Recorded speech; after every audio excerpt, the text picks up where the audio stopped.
Before judging Judaism on equality, the term must be clearly defined, because the Hebrew Bible and rabbinic tradition do not use it in a modern political sense. Equality can mean three different things: equality of intrinsic human worth, equality of moral accountability before God, and equality of roles or outcomes in religious, social, and legal life. Judaism strongly affirms the first, essentially affirms the second, and explicitly does not affirm the third. Most accusations against Judaism arise from reading it as if it claims universal role equality, which it never does. Judaism grounds human worth in creation itself. The Torah states that humanity was created in the image of God. So, God created the human in His image. Male and female He created them. Genesis 1:27. This verse applies to all humans, not Jews only, and it establishes intrinsic dignity that does not depend on class, tribe, or gender. Rabbinic tradition intensifies this point rather than weakening it. The Mishnah teaches that all humanity descends from a single person, so that no one can claim superior lineage. It famously states that whoever destroys a single life is as if they destroyed an entire world, and whoever saves a single life is as if they saved an entire world. Mishnah Sanhedrin 4-5. This is a clear affirmation of equal human value at the level of life itself.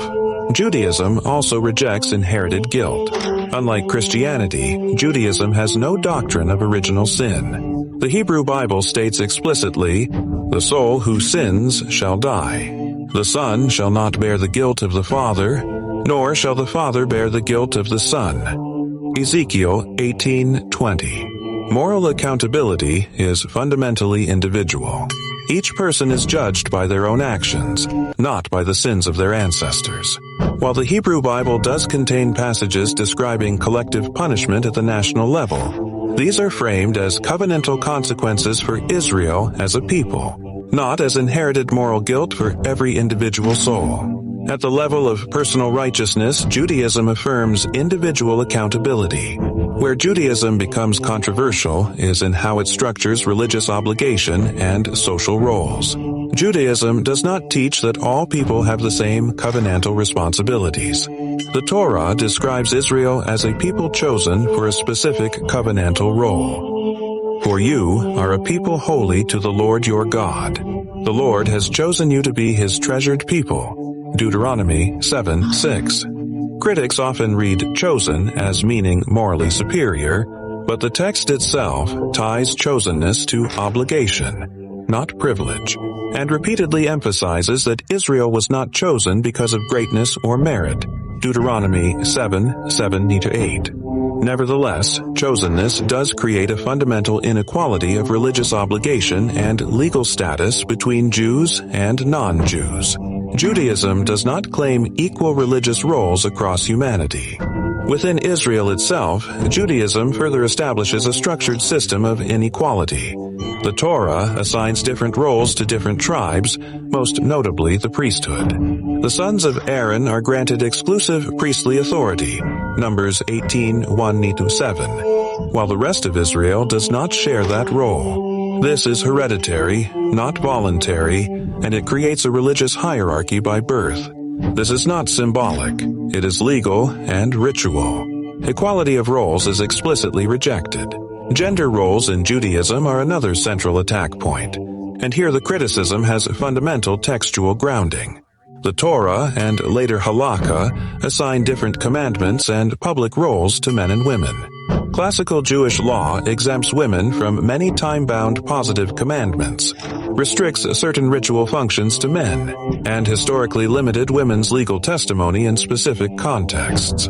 While women are not portrayed as less human or less capable of righteousness, authority and obligation are not symmetrical. The Hebrew Bible itself grounds marital hierarchy in law, and rabbinic tradition codifies it.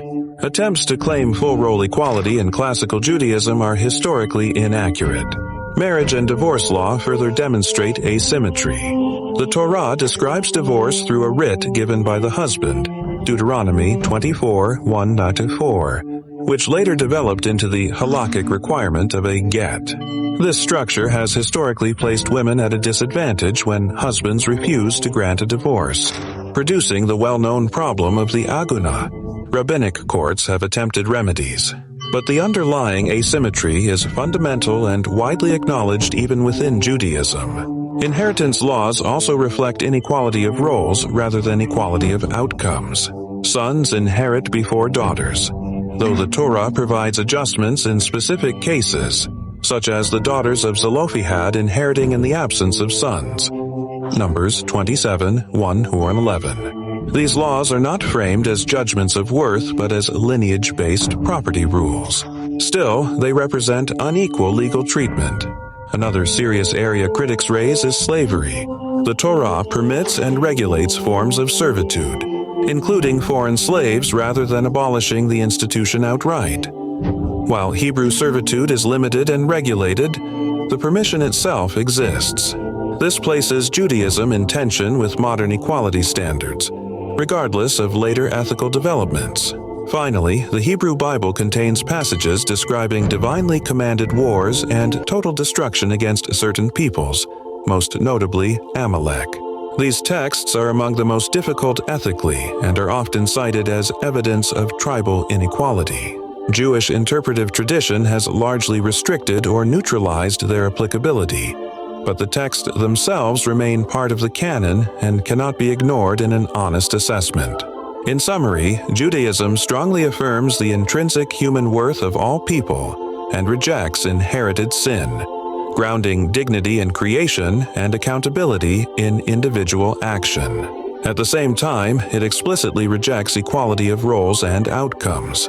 It structures religious life through covenantal distinction, hereditary priesthood, gendered obligations, and lineage-based law. Equality in Judaism is moral and ontological, not legal or functional.